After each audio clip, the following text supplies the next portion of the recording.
Hello guys. तो profit and loss ये topic के लिए भी रिक्वेस्ट आई थी आपकी कि प्रॉफिट एंड लॉस जो पेपर 1 में आता है जनरली, तो उसके रिगार्डिंग आपको समझना था। तो I would like to cover it for you. So simple example से समझते हैं। सपोज कीजिए I am a wholesaler, ठीक है, थोक विक्रेता जिसे कहते हैं, मैं वो हूँ। And you are a retailer, आप रिटेलर हैं। तो मैं एक पेन मैन्युफैक्चर करती हूँ, एक पेन बनाती हूँ। वो पेन मैं आपको 5 रुपीज़ में सेल करती हूँ, ठीक है। 5 रुपीज़ में मैंने आपको सेल किया। वो पेन अब आपके पास 5 रुपीज़ में आ चुका। अब आप वो पेन कस्टमर को जब सेल करेंगे तो आप उसको रुपीज़ सपोज कीजिए 8 में सेल करते हैं, ठीक है। तो बेसिकली यहाँ पे अब हम होलसेलर को भूल जाते हैं। तो आपने एक पेन 5 रुपये में ख़रीदा और उस पेन को आपने 8 रुपये में बेचा। तो जितने रुपए में आपने उस पेन को खरीदा वो होता है कॉस्ट प्राइस, जिसे हम सीपी कहते हैं। जितने में आपने उसे बेचा उसे हम कहते हैं सेलिंग प्राइस या एसपी। तो यहाँ पे आपकी कॉस्ट प्राइस 5 थी और सेलिंग प्राइस 8 थी। 5 में खरीद के 8 में बेचा। तो क्या यहाँ पे आपको प्रॉफिट हुआ? क्या यहाँ पे आपको प्रॉफिट हुआ, मुनाफा हुआ आपको? तो यस हुआ। कितना हुआ? 3 रुपए का। 3 रुपए का आपको फायदा हुआ। कैसे कैसे निकाला ये आपने? 8 रुपए में बेचा, 5 में खरीदा, माइनस किया, 3 रुपए आ गया। तो this is the simple formula of profit, ठीक है। तो हम एग्जाम्पल के साथ साथ फॉर्मूले समझेंगे। तो प्रॉफिट का जो फॉर्मूला है वो क्या है? Selling price minus cost price. तो यानी कि अगर आपकी सेलिंग प्राइस ज़्यादा है कॉस्ट प्राइस से, तभी हम कहेंगे आपको प्रॉफिट हुआ है। अब सपोज कीजिए वो जो पेन था वो बहुत समय से आपकी दुकान पे है, किसी ने ख़रीदा नहीं, आउटडेटेड हो गया है, आजकल नए नए तरह के पेन आ गए। तो अब वो जो पेन है वो आपके पास डेड पीस पड़ा हुआ है, ये मानो। वो मतलब बिल्कुल भी आपके लिए यूजेबल नहीं है और कोई आपको लगता नहीं है, उम्मीद नहीं है कोई खरीदेगा। तो ऐसे में अब आप क्या करोगे? उसकी कीमत कम कर दोगे। आप उस 5 रुपए की पेन को 5 में ना बेच करके कम में बेचोगे, क्योंकि आपको अपना माल क्लियर करना है, आपको अपना स्टॉक जो है क्लियर करना है। सेल लगती है ना, स्टॉक क्लियरेंस सेल। विंटर जब ओवर हो जाता है उसके बाद लगता है विंटर के वूलन जो क्लोथ्स होते हैं उनकी क्लियरेंस सेल लगती है। तो उसमें वो उसको हाफ प्राइस तक में भी बेच देते हैं। उन्हें केवल माल हटाना होता है, उनको अपनी जगह खाली करनी होती है कि वो माल पड़ा पड़ा खराब होगा। तो 5 रुपए के इस पेन को 5 में खरीदा था, जिसे हम पहले 8 में बेचते थे, लेकिन अब उसे हम 3 रुपए में ही बेचने को तैयार हो गए। जब आप 5 रुपए की चीज़ को 3 रुपए में बेचते हो तो यहाँ पे आपका लॉस होता है। कितने का? 2 रुपए का। तो बेसिकली आपका जो लॉस का फॉर्मूला है वो है cost price minus selling price. आपने जो पेन खरीदा था वो 5 में खरीदा और बेचा 3 में, 2 रुपए का आपको लॉस लगा। तो यानी कि कभी भी अगर आपकी कॉस्ट प्राइस ज़्यादा होती है सेलिंग प्राइस से, इसका मतलब आपको लॉस लग रहा है। तो हमेशा प्रॉफिट पाने के लिए सेलिंग प्राइस ज़्यादा होनी चाहिए, कॉस्ट कम होनी चाहिए। कम में खरीदो, ज़्यादा में बेचो तो प्रॉफिट मिलेगा। ज़्यादा में खरीद के कम में बेचते हो तो लॉस लगेगा। आई होप यहाँ तक आपको समझ में आया होगा। सिंपल है। अब क्वेश्चन आते हैं इनके परसेंटेज से रिलेटेड। क्वेश्चन कैसा आएगा? सपोज करो कि क्वेश्चन जो है ये मैं आपको अरिहंत की बुक में से बता रही हूँ एक question. So the question is कि a girl buys a TV, एक लड़की ने टीवी खरीदा 18,500 रुपए के लिए। तो ये उसने खरीदा, तो ये क्या होगा उसका कॉस्ट प्राइस? इतने में उसने खरीदा। एंड सेल्स इट, अब वो उसको बेच रही है कितने में? 15,000 रुपए में वो उसको बेच रही है। ये सेलिंग प्राइस है। ऑब्वियस बात है, आप इलेक्ट्रॉनिक आइटम कोई भी खरीदते हो, खरीदते ही तुरंत उसकी वैल्यू जो है डाउन हो जाती है। ऑटोमोबाइल्स की बात कीजिए या कोई भी स्मार्टफोन्स या कोई भी आप चीज़ लेते हो, टीवी वगैरह कुछ भी लेते हो, उसकी प्राइस ऑटोमेटिकली डाउन हो जाती है। तो 18,500 में उसे टीवी खरीदा और 15,000 में उसे बेच रही है। तो अब आप निकालो कि उसे लॉस हुआ या प्रॉफिट हुआ, और जो भी हुआ उसका आप परसेंट निकालिए। तो यहाँ पे साफ साफ दिख रहा है जो सीपी है वो ज़्यादा है सेलिंग प्राइस से। तो यहाँ पे हम साफ साफ कह सकते हैं उसे हुआ तो लॉस है। लॉस निकालने के लिए हम सीपी माइनस एसपी करेंगे। 18,500 में से जब हम 15,000 माइनस करेंगे तो हमारे पास क्या बचता है? हमारे पास बचता है 3,500। 3,500 रुपये का उसको घाटा लगा, लॉस लगा। इसने बोला लॉस का परसेंटेज निकालो, कितना परसेंट लॉस लगा। बहुत सिंपल है। कैसे निकालेंगे? तो जो उसे लॉस हुआ उसको डिवाइड करेंगे हम कॉस्ट प्राइस से और मल्टीप्लाई कर देंगे 100 से। तो ये जो वैल्यू आएगी ये आपकी लॉस परसेंट आएगी। भले ही आपको लॉस परसेंट निकालना हो या आपको प्रॉफिट परसेंट निकालना हो, हमेशा फॉर्मूला यही रहेगा, ऊपर लॉस या प्रॉफिट जो भी है वो आएगा और डिनोमिनेटर में आपका हमेशा सीपी ही आएगा, क्योंकि जो इनिशियल वैल्यू है वो आपकी सीपी ही थी।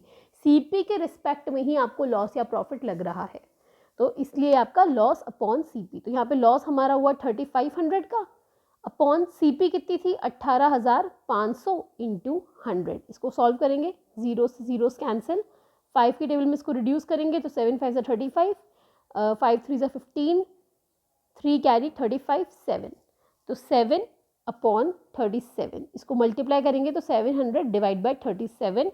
इसको आप कैलकुलेटर से डिवाइड करके देख लीजिए या तो फिलहाल के लिए, या फिर वैसे एग्जाम में आपको मिलेगा नहीं कैलकुलेटर, तो आपको नॉर्मली ऐसे ही डिवाइड करना पड़ेगा। तो 37 1 ज़ा 37, 3 बचा, 33 बचा, 0 आ गया। देन वी हैव 37, 8 ज़ा अगर हम करते हैं तो 8 7 ज़ा 56, 8 3 ज़ा 24, 24 5, 29, 4 3। ओके, अब हमें डेसिमल लगाना पड़ेगा यहाँ पे, तो ये डेसिमल आ गया। एग्जाम में जो ऑप्शन दिया है उसमें आपको 18%, 19%, 18.91 और 17.85। तो पॉइंट के बाद एक वैल्यू और निकाल लेते हैं तो हम क्लियर हो जाएंगे कि हमारा ऑप्शन कौन सा है, क्योंकि 18 वाले दो ऑप्शन है, 18% और 18.91। तो आई थिंक ये 9 से ही जाना चाहिए फिर तो। 7 9 ज़ा 63, 9 3 ज़ा 27, 27 एंड 6 30, 27 एंड 6 29 30 33, 3 33। बस हो गया ये आपका, इतना ही सॉल्व करो, दैट इज़ इट। तो इसके आगे 91 ही आएगा, तो ये आपका 18.91% आ गया। तो बेसिकली कैलकुलेशंस आपको करनी पड़ेंगी, ध्यान देना पड़ेगा और ऑप्शन को थोड़ा सा नज़र में रखें। कहीं आप बेवजह ही इसके 4 डेसिमल पॉइंट तक निकाल रहे हैं और हो सकता है पहले 2 नंबरों से आपका आंसर निकल रहा हो। तो एक बार मैं दोबारा से फॉर्मूला बता देती हूँ आपको। प्रॉफिट जो होता है वो होता है एसपी माइनस सीपी। तो प्रॉफिट का परसेंट क्या होगा? प्रॉफिट अपॉन सीपी इंटू 100, या फिर प्रॉफिट अगर डायरेक्ट नहीं है तो एसपी माइनस सीपी भी बोल सकते हैं, यही तो फॉर्मूला है, अपॉन सीपी इंटू 100। लॉस की बात करें तो loss is your CP minus SP, तो लॉस परसेंट क्या होगा? तो ये आपका लॉस अपॉन सीपी इंटू 100। इसको मैं ये भी बोल सकती हूँ कि ये है CP minus SP upon CP into 100। ये आपके परसेंट आ गए। तो बस आपको ये फॉर्मूले याद रखने हैं, उससे आपका कैलकुलेशन हो जाएगा। कई बार एग्जाम में ये भी हो सकता है अब आपको लॉस दे दे या सीपी दे दे, लॉस परसेंट दे दे, एसपी निकालने को बोले, तो वो आपको लेफ्ट राइट करके थोड़ा सा सॉल्व करना पड़ेगा। अगर नहीं आता तो मुझे बताइएगा, मैं आपको बताऊँगी। इसके अलावा एक डिस्काउंट का जो टॉपिक है वो भी मैं आपको बता देती हूँ। डिस्काउंट पे भी क्वेश्चन आते हैं। सपोज कीजिए आपने कोई चीज़ 1000 रुपये में खरीदी थी, लेकिन आप दुकानदार हो, तो दुकानदार का काम होता है चीज़ों को ऑब्वियसली बढ़ा करके दिखाते हैं, तो आपने उस पर टैग लगा दिया 2000 का। तो जो टैग आप लगाते हो उसको हम बोलते हैं मार्क्ड प्राइस। आपने इसे मार्क किया 2000 का, खरीदा तो 1000 में था, मतलब आप 1000 रुपये का फ़ायदा करने की सोच रहे हो, लेकिन कोई 2000 की चीज़ देख के खरीदेगा नहीं, लोग डिस्काउंट से प्रलोभित होते हैं, तो आप वहाँ पे बोलोगे 2000 रुपीज़ का है, बट हम आपको दे रहे हैं 10% डिस्काउंट, 15% डिस्काउंट। तो ऐसे में आपको जब आप डिस्काउंट दिखा देते हो तो इंसान उस चीज़ को खरीदेगा, इसके चांसेस बढ़ जाते हैं। मोस्टली इंस्टीट्यूट्स वाले भी यही करते हैं, जब कोचिंग के अपने बताते हैं कि इस महीने 2 दिन बचे हैं, आपको इतना ऑफ मिल रहा है, हमारा एक कोड लगाओ उससे आपको इतना ऑफ मिल जाएगा, तो वो ऑफ वाली चीज़, डिस्काउंट वाली चीज़ देख करके आप प्रलोभित होते हो। This is a basic consumer psychology. तो आप बेसिकली क्या करते हैं, यहाँ पे डिस्काउंट की बात करते हैं। तो क्वेश्चन आपको दिया है कि मार्क्ड प्राइस जो है वो 500 थी, सेलिंग प्राइस थी 400, मतलब 500 की चीज़ में मार्क किया, 400 में उसको बेचा, तो डिस्काउंट कितने का दिया? साफ दिख रहा है, 100 रुपये का डिस्काउंट दिया है ना। डिस्काउंट कितना दिया आपने? डिस्काउंट निकालना है तो marked price minus selling price कर दो, आपका डिस्काउंट आ गया। 500 में से 400 हटाओ, 100 रुपये का डिस्काउंट दिया। ये बोल रहा है रेट ऑफ डिस्काउंट बताओ, रेट मतलब परसेंट ऑफ डिस्काउंट। तो रेट ऑफ डिस्काउंट की अगर हम बात करें तो वो कैसे निकालेंगे? Again discount divide by marked price, यहाँ कॉस्ट प्राइस नहीं है, यहाँ मार्क्ड प्राइस है, मल्टीप्लाई बाय 100, तो 100 अपॉन 500 इंटू 100, तो आपके 0 से 0 कैंसिल हो गए, 20 आ गया, तो यानी कि 20% का हमने उसको डिस्काउंट दिया। सिंपल है। एक और फॉर्मूला ऐड हो जाता है यहाँ पे आपका डिस्काउंट परसेंट का, तो डिस्काउंट परसेंट कैसे निकालेंगे, discount upon marked price into 100, और डिस्काउंट का क्या फॉर्मूला है, डिस्काउंट का फॉर्मूला है marked price minus selling price, ये आपका एक और फॉर्मूला हो गया। ठीक है, ये फॉर्मूलेज नोट कर लेना, वैसे तो आपके पास अगर बुक्स हैं तो उनमें भी अवेलेबल है। अच्छा, एक और आता है आपका सक्सेसिव डिस्काउंट।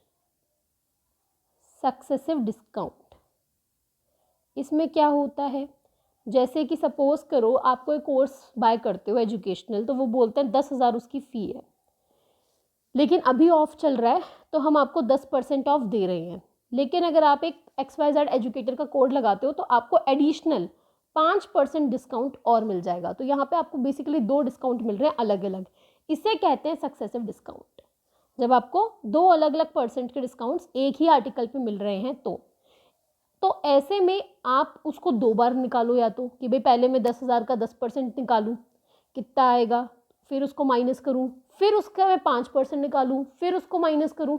तो 2 बार निकालने के बजाय हम डायरेक्टली नेट डिस्काउंट निकाल सकते हैं।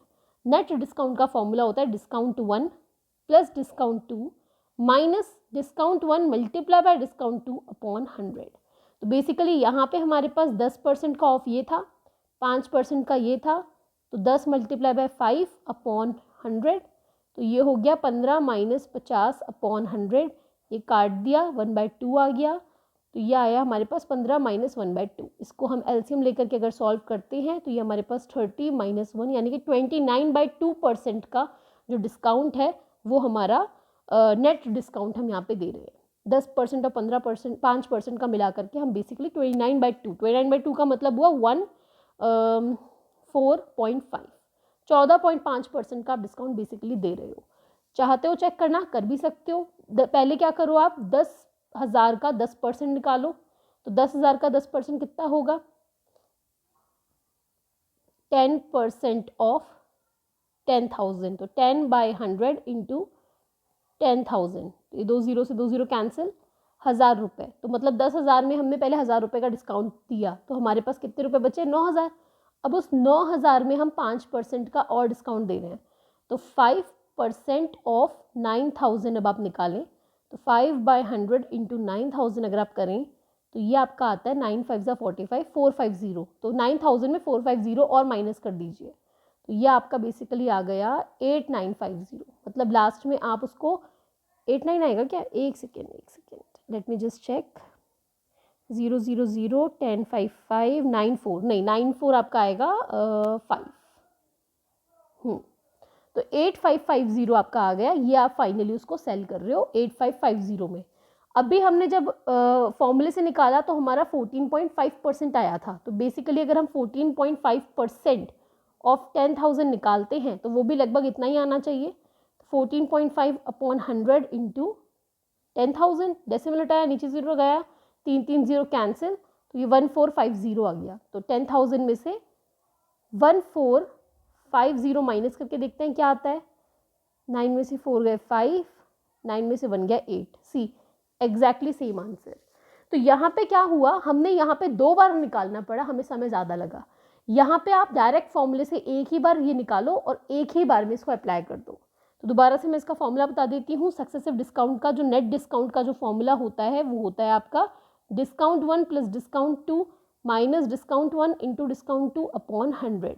ये करके आप नेट डिस्काउंट निकालेंगे और उस डिस्काउंट को फिर आप डायरेक्टली अप्लाई करके अपना आंसर निकाल सकते हैं।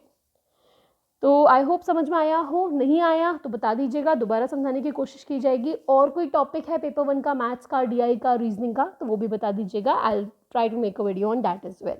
Okay, all the best, bye bye, take care.